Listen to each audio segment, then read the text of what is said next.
Hello, I'm Katie Varner. Welcome to TMN Television on Thursday, February 6th. Tonight, we take a look at the university's transition slogan and the second annual Truman State Film Festival. We also check out another installment of Real People and a new segment that highlights the TMN TV staff. And don't forget to stay tuned for a Truman Sports Update for an exclusive interview with the women's basketball head coach. These stories and more tonight on TMN Television. You don't want to miss this.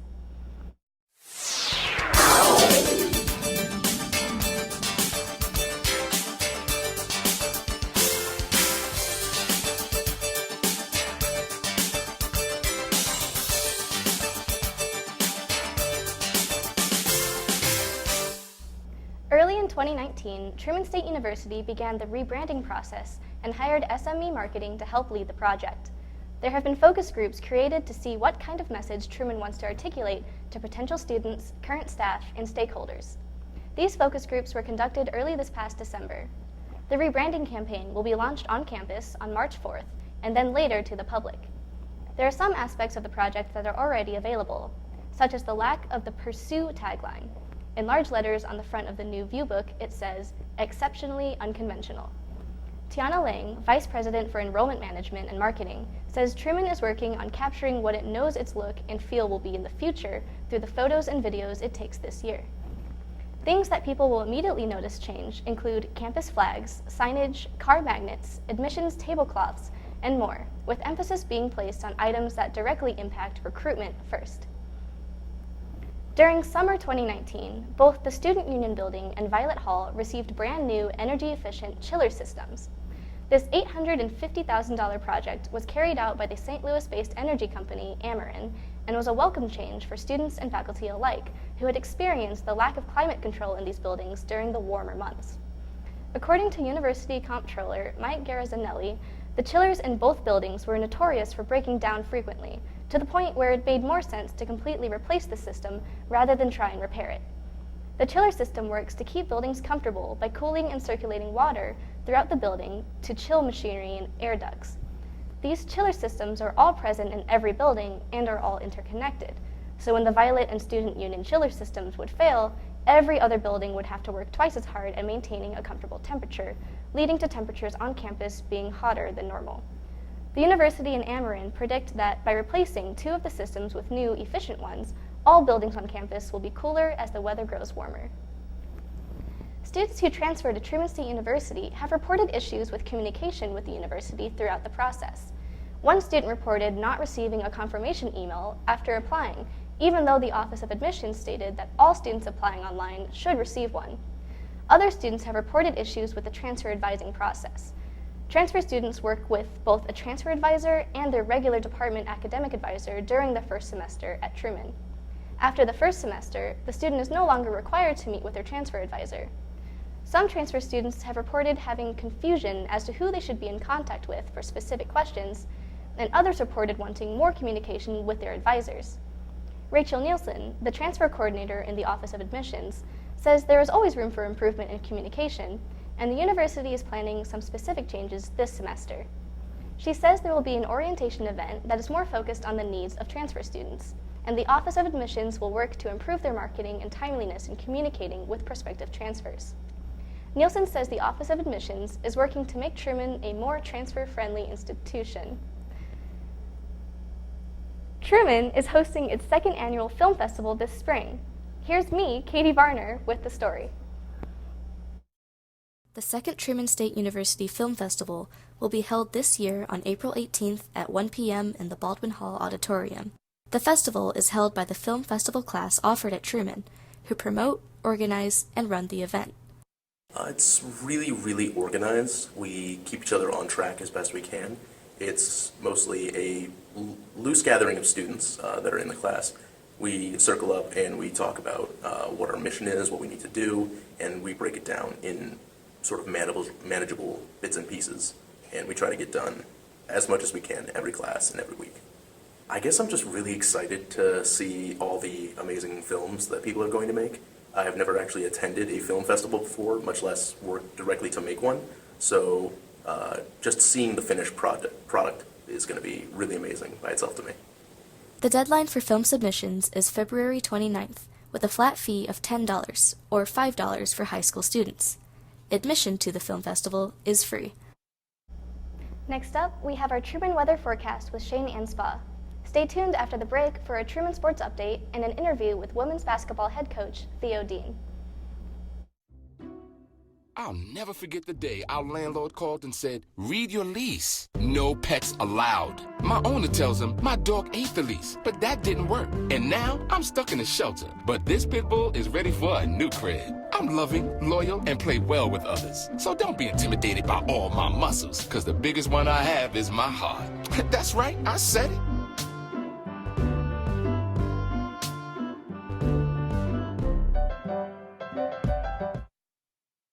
Hello, I'm Shane Anspaugh, and welcome to TMN's new weather segment. So, to start off this week on Thursday, we are looking at sunny skies with a high of 34 and a low of 19. Friday, it's going to get a little cloudier, probably some snow with a high of 33 and a low of 19. Saturday, we're going to be back to those sunny skies with a high of 34 and a low of 27. Sunday, we're going to get back to the precipitation, probably some rain with a high of 43 and a low of 22. To start off our week on Monday, we're going to have a high of 36 and a low of 26. Some partly cloudy skies that'll stay into Tuesday with a high of 40 and a low of 29. Wednesday, we're looking at some mixed precipitation with a high of 40 and a low of 29. And then Thursday, it's going to be partly cloudy with a high of 32 and a low of 16. Hopefully soon, we'll get to see a little bit more of that spring that Puxtawney Phil told us about. Now we're going to go back to the front desk with Katie after this short break. Cape Air, your wings to St. Louis, with nonstop service starting at just $29 each way. Enjoy free parking at the Kirksville Regional Airport. Then hop on one of our fast flights to St. Louis and be there in under an hour. You can take the Metrolink from the airport directly to your favorite downtown destination. Dine, shop, catch a game, or visit the zoo. Save time getting to St. Louis and more time enjoying St. Louis. Book today at capeair.com and enjoy the ride. Last weekend, the women's tennis team traveled to St. Joseph to start off their season and compete in the Missouri Western Invitational. They first played Newman University and fell to them with a score of 0-7. The next day, they were up against Arkansas Tech and lost 0-7. The final day of the tournament, they lost to Missouri Western with a score of 0-6. In this match, they had 5 points from singles matches and 1 from doubles. The Bulldogs will be back in action on February 23rd as they take on Coe College in Cedar Rapids, Iowa. Truman State University's track team had over 9 individuals who came in first place, as well as 3 relay teams at the Snowbird Open at Illinois College in Jacksonville. The 3 relay teams included both the women's 4x200 meter, the 4x400 meter, and the men's distance medley relay team. Men's events that Truman ranked first in include pole vault, weight throw, and triple jump. Women's events Truman ranked in were pole vault, shot put, and triple jump, with individual placings in the mile, 800 meter, and 200 meter run. This weekend, the teams will continue on to Maryville, Missouri to compete in the Bearcat Invitational. The men's basketball team won both of their games last week against Rockhurst University and William Jewell College, which upheld their undefeated record at home. Respectively, the scores were 81-60 and 92-63. Redshirt senior Broderick Thomas was the lead scorer for each game and has a scoring average of 20.8 per game per season. Guard Hunter Strait had 7 assists against William Jewell and scored 13 points each game. The Lady Bulldogs also won against the Hawks and Cardinals last week. Katie Jasikas and Maddie Ray were the top scorers against Rockhurst. Jasikas scored 22 and Ray scored 19, making this their highest scoring game this season. Senior guard Sloan Toda made 23 points against William Jewell and moved to the team's 6th spot for the all-time amount of assists with 328. Both teams play at home tonight at 7:30 against Lindenwood and Saturday at 3 against University of Missouri, St. Louis. Newly selected women's basketball head coach Theo Dean sat down with reporter Anas Al-Hassani to talk about the team's season so far. The season so far has gone well. We're 9-1 in conference, 14-4 overall, and it's been a challenge for us mentally, going through adversity to start the year with the previous head coach leaving on the first day of classes. And I think the best part which we've seen so far this year, is that I had a relationship with all the girls. So they were able to buy into the changes and everything that we wanted to make. And one big thing I wanted them to stress, or one thing I stressed to them all season, has been to get 1% better every single day. And with those things, we just went through probably the toughest stretch in our season with 5 games in about 9 or 10 days. And in that stretch, we played some really tough teams, some of the best teams in our conference, and we ended up going 4-1 in that stretch. And the one game we lost by 1 point. So it showed how we can come together as a team through adversity, and some of those games only having 1 day in between in regards to preparing. Where normally, like on Thursday games, we normally have 2 days to prepare and time to rest your bodies and everything before your next game, and we didn't really have that a lot of times. So they were able to just buy into the scouting reports and be able to trust the mental stress that we put on their bodies in preseason with long days and workouts and different things. They were able to tap into that same mindset for that 5-game stretch. And now we're at a point where we have 10 games left in conference. We're half the way through, 10 games left. We have 6 teams to play that we haven't seen yet, and we have 4 teams to play that we have seen already, starting with tomorrow. This has been your Truman Sports Update. Be sure to stay tuned after the break for Real People with Sam Elkins and the first installment of TMN TV's Passion Project. It's fine that other people like you. It's more important that you like yourself. And I'm comfortable with every part of me. Meals on Wheels coming to my door as someone who's housebound assures me that I'm not forgotten. They care that I'm okay. My name is Asha Ida Bell. America, let's do lunch. Drop off a hot meal and say hello. Volunteer by donating your lunch break at americaletsdolunch.org. Tonight, we take a look at the newest installment of our recurring series, Real People with Sam Elkins. This week's film is 1917. Hello and welcome back to Season 2 of Real People. This is Episode 2, 1917 review. I'm the host, Sam Elkins, and I'm joined today by 2 guests, Grant Peterson and Ken Kugel, the ones and only. Anyway, so today's film is 1917. For those of you who don't know, it's a film that just came out, directed by Sam Mendes, who did the 007 film Skyfall. It takes place in, 1917, during the First World War, and deals with some British soldiers trying to trek their way through no man's land. If you haven't seen the film, this video is spoiler-free, so feel free to continue.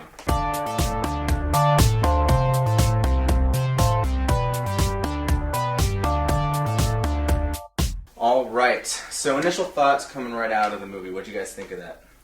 I thought it was okay. It was good. Yeah?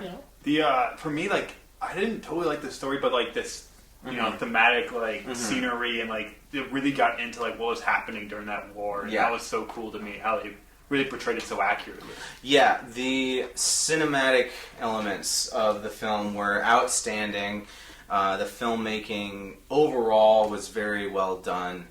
The story, I think, was simple enough for what they were trying to do, and I did enjoy it. There was a lot of heart, a lot of emotional moments, and I really enjoyed those. Perhaps that could have been a little more interesting in terms of storytelling and different aspects of the film, but I think the way it was made was engaging enough, or not engaging, it was very engaging.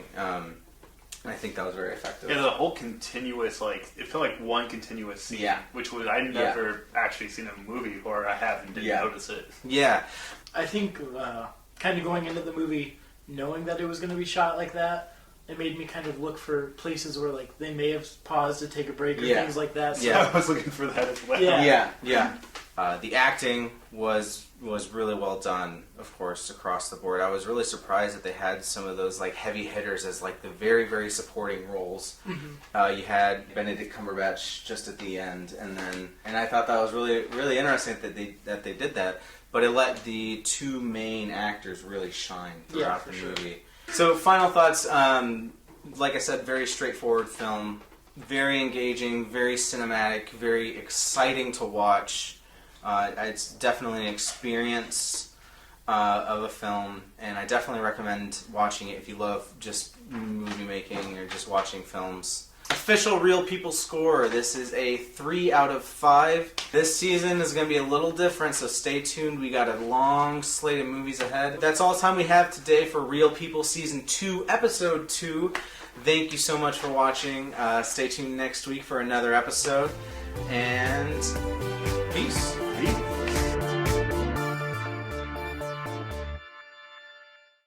Next, we have a new segment that highlights TMN Television staff and what they are most passionate about. Here's the first installment of TMN TV's Passion Project, featuring me, Katie Varner.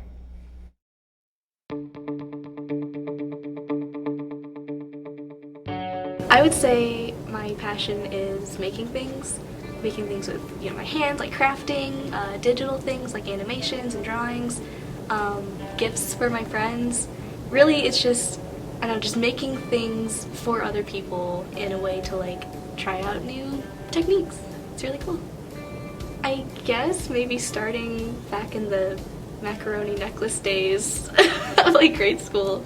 I don't know, it was always really fun. I always wanted to keep doing it instead of going to like math, but I don't know, like throughout my whole life I've just wanted to be like that person that can make anything that people need or like want. I think it's really easy whenever I'm making like a gift for someone, because I don't know, I guess if it's really bad it's okay because it was homemade and it was like from the heart.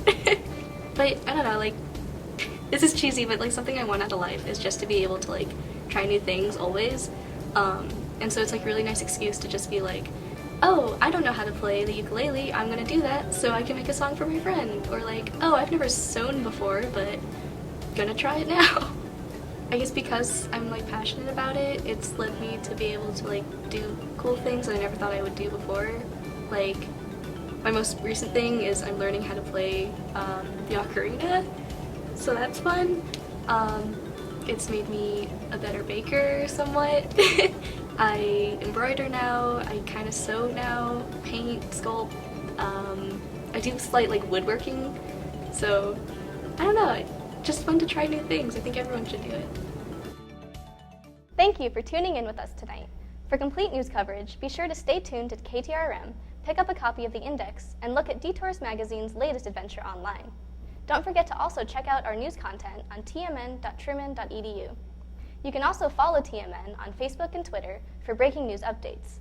And if you missed part of our broadcast tonight, check out TMN TV on YouTube. If you've ever thought about being on TV, be sure to head on over to tmn.truman.edu/apply to fill out an application today. From all of us here at TMN, thank you for tuning in and have a great rest of the week.